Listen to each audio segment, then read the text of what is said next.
Hello guys, this is Bhaskar from class 7th और आप सभी का स्वागत है learning with Amit and Bhaskar YouTube channel में। तो आज के दिन हम लोग पढ़ने वाले हैं NCERT क्लास 7th का चैप्टर फर्स्ट साइंस, जो कि है न्यूट्रिशन इन प्लांट्स। हमने इसका पार्ट 1 पढ़ लिया है और आज के दिन हम पार्ट 2 पढ़ने वाले हैं। तो चलिए शुरू करें। Synthesizes of plant food other than carbohydrates. You have just learned that plants synthesize carbohydrates through the process of photosynthesis. यानी अभी आपने केवल इतना पढ़ा है कि जो प्लांट्स होते हैं वो कार्बोहाइड्रेट को सिंथेसाइज करते हैं फोटोसिंथेसिस के प्रोसेस के दौरान। The carbohydrates are made of carbon, hydrogen and oxygen. और जो कार्बोहाइड्रेट होता है वो बना होता है कार्बन, हाइड्रोजन और ऑक्सीजन से।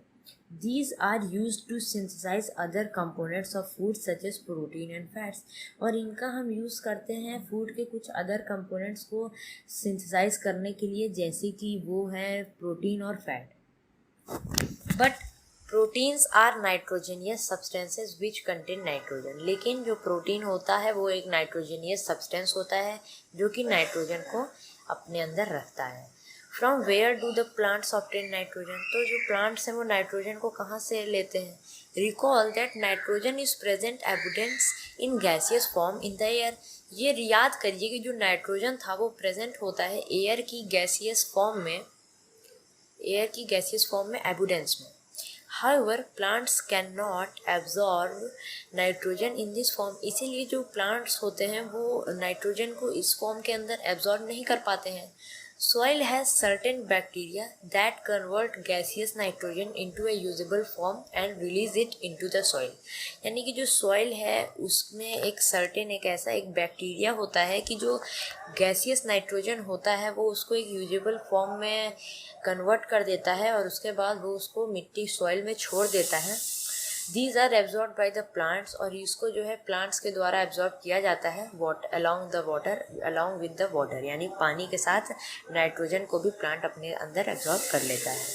Also, you might have seen farmers adding fertilizers rich in nitrogen to the soil. आपने ये भी देखा होगा कि जो फार्मर हैं वो फर्टिलाइजर्स को ऐड कर रहे हैं जो कि नाइट्रोजन में बहुत ज़्यादा होता है सॉइल के अंदर। In this way the plant fulfil their requirement of the nitrogen. इसी तरीके में जो प्लांट होते हैं उनकी जो रिक्वायरमेंट होती है नाइट्रोजन की उसको वो पूरा करते हैं। Plants can synthesise proteins and vitamins. और इसके बाद जो प्लांट्स होते हैं अब वो प्रोटीन और विटामिन्स को सिंथेसाइज कर सकते हैं। 1.3 other modes of nutrition in plants. There are some plants which do not have chlorophyll. यहाँ पे कुछ ऐसे भी प्लांट्स होते हैं जिनके अंदर क्लोरोफिल नहीं होता है। They can not synthesise food, और वो फूड को सिंथेसाइज नहीं कर सकते हैं। How do they survive and from where do they derive nutrition. तो कैसे सर्वाइव करते हैं और वो न्यूट्रिशन कहाँ से उनको मिलता है? Like humans and animals such plants dependent on the food produced by the other plants. यानी कि ह्यूमन्स और एनिमल्स की तरह कुछ प्लांट्स जो होते हैं वो किसी और प्लांट्स पे डिपेंड रहते हैं और वो किसी और प्लांट का खाना खाते हैं। They use the heterotrophic mode of nutrition. वो न्यूट्रिशन का हेट्रोट्रॉफिक मोड यूज़ करते हैं। हेट्रोट्रॉफिक मोड वो होता है जब आप किसी और पे डिपेंड रहते हो, अदर्स पे जब आप डिपेंड रहते हो, हम लोग उसी को हेट्रोट्रॉफिक्स बोलते हैं। लुक एट फिगर 1.5, यानी फिगर 1.5 पे देखिए।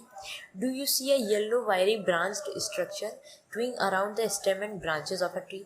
क्या आप येलो वायर टाइप की ब्रांच्ड स्ट्रक्चर देख पा रहे हो जो कि स्टेम और ब्रांचेस, ट्री के स्टेम और ब्रांचेस पे ऐसे कि लिपटी हुई है, जैसे कि आप 1.5 में देख सकते हैं यहाँ पे। तो ये बोल रहा है कि आपने कभी do you see a yellow wiry branch destructed twining around and branches of a tree, कि वो येलो रंग की है, वायरी टाइप की, और वो प्लांट्स के ब्रांच और उस पर ऐसे लपेटी हुई हैं।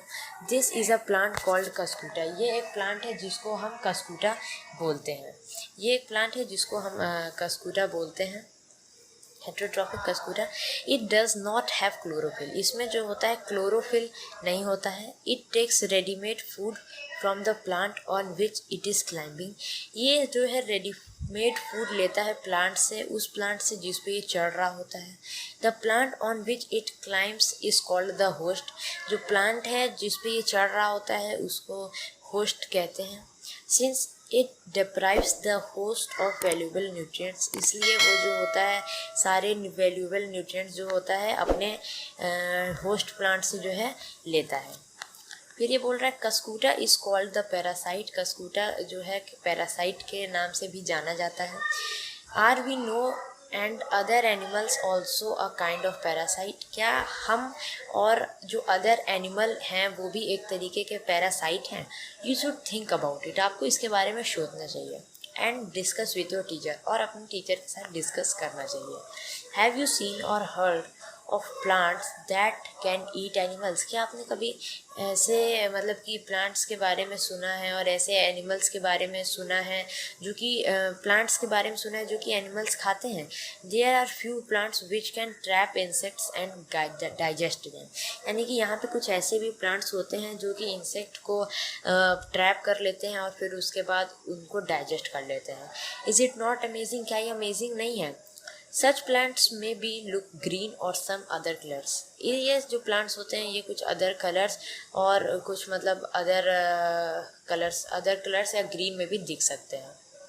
द पिक्चर लाइक और the jug like structure is modified part of the leaf, यानी कि जो पिक्चर लाइक और या फिर जग लाइक का स्ट्रक्चर है ये जो है लीफ का मॉडिफाइड पार्ट है।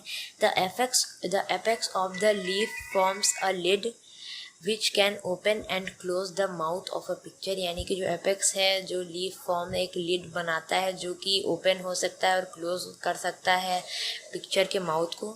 Inside the pitcher there are hair which are directed downwards, यानी पिक्चर के अंदर हेयर्स होते हैं जो कि डायरेक्टेड नीचे की ओर जो होते हैं घुसे हुए होते हैं। when an insect lands in the picture, जब एक इंसेक्ट जो होता है पिक्चर के अंदर मतलब लैंड करता है पिक्चर के ऊपर, जब वो मतलब बैठता है, द लिड क्लोजेस, जो लिड होती है वो क्लोज हो जाती है। And the trapped insect get entangled into the hair, और जो इंसेक्ट होता है जो कि उसके अंदर फंस जाता है वो हेयर के अंदर जो है फंस जाता है। द लिड क्लोजेस, जो लिड होती है वो बंद हो जाती है। And the insect is trapped, और जो इंसेक्ट होता है वो ट्रैप हो जाता है, वो उसी के अंदर फंस जाता है। The insect is digested by the digestive juices and secreted in the pitcher and its nutritions are absorb, यानी कि जो इंसेक्ट होता है वो डाइजेस्ट हो जाता है, वो डाइजेस्टिव जूसेस से जो कि पिक्चर के अंदर सेक्रेट की जाती हैं और उनके जो न्यूट्रिएंट्स होते हैं उनको एब्जॉर्ब कर लेते हैं। Such insect eating plants are called insectivorous, इसी तरीके के इंसेक्ट ईटिंग प्लांट्स को हम इंसेक्टिवोरस प्लांट्स कहते हैं। It is possible that such plants do not get all required nutritions from the soil in which they grow, क्या ये possible है कि जो ऐसे प्लांट्स हैं ये सारी अपनी जो न्यूट्रिएंट्स की इनको रिक्वायरमेंट होती है ये पूरे न्यूट्रिएंट्स नहीं पा पाते हैं उस सॉइल में जिस सॉइल में ये ग्रो हो रहे हैं। अब पढ़ते हैं 1.4 saprotroph.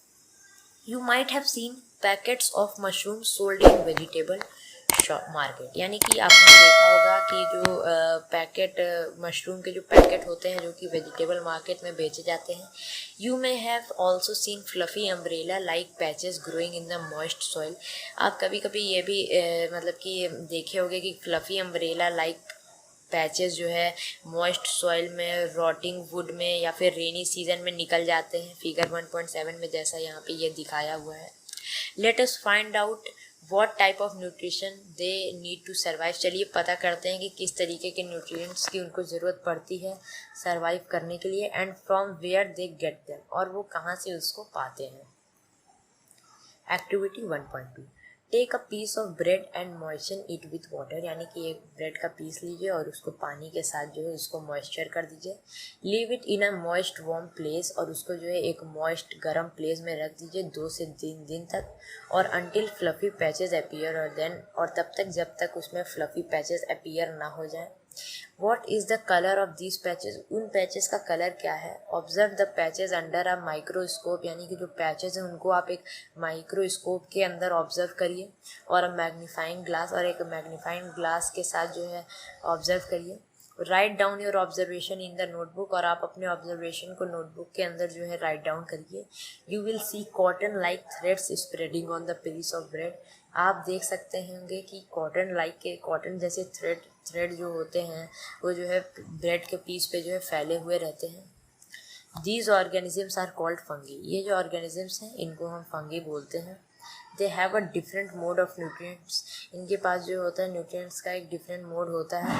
They absorb the nutrients from the bread. और ये जो होता है न्यूट्रिएंट्स को एब्जॉर्ब करते हैं ब्रेड में से। This mode of nutrition is in which organisms take in nutrients from the dead and decaying matter is called saprotrophic nutrition।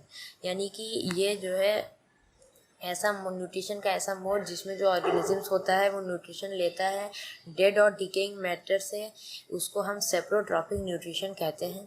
Such organisms with saprotrophic mode of nutrition are called saprotrophs. उसको saprotrophs मतलब हम कहते हैं। Fungi also grow on pickles. Fungi जो होता है pickles यानी अचार पे भी लग जाता है, लेदर पे भी लग जाता है, क्लॉथ पे भी लग जाता है और अदर आर्टिकल्स पे भी लग जाता है, जो कि हॉट और ह्यूमिड वेदर में देर तक उनको हम छोड़ देते हैं। तब during the rainy season they spoil many things. Raining season के दौरान वो बहुत सारी चीज़ों को सड़ा देते हैं।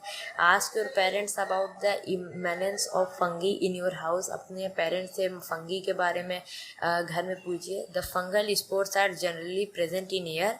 यानी कि जो फंगल की स्पोर्स होते हैं वो जनरली एयर में प्रेजेंट होते हैं। व्हेन दे लैंड ऑन, और जब वो लैंड करते हैं वेट और वार्म थिंग्स पे, दे जर्मिनेट ग्रो, और वो जो है उगना शुरू कर देते हैं। आज के पार्ट में बस इतना ही। पार्ट 3 के अंदर हम इस चैप्टर को एकदम फुली ख़त्म कर देंगे। अगर मैं आपको इससे ज़्यादा और बताऊंगा तो वीडियो बहुत ज़्यादा लंबी बन जाएगी, जो कि अच्छा नहीं है। अगर आपको वीडियो कैसा लगा आप बताइएगा। वीडियो अच्छा लगा तो कमेंट करिएगा, वीडियो अच्छा लगा तो लाइक भी करिएगा, चैनल अच्छा लगा तो चैनल को सब्सक्राइब करिएगा। मिलते हैं अगले वाले वीडियो में, तब तक के लिए गुड।